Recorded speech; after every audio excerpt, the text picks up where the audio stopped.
Take our lead, let's help you make your mark. Our goal is your satisfaction. Let us show you the way. Chilaquiles aren't crispy in the end, but frying your tortilla wedges is still a key step. Heat a few inches of oil in a pan over medium-high heat. When you think the oil is hot, throw in one triangle.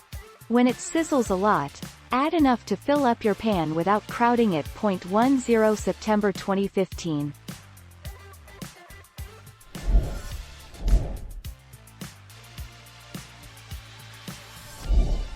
Take our lead. What is the difference between migas and chilaquiles?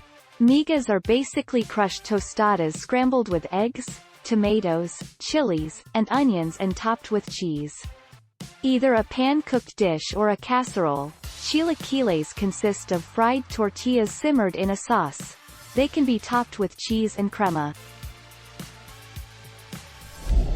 Thank you for watching. Please subscribe and hit the bell notification.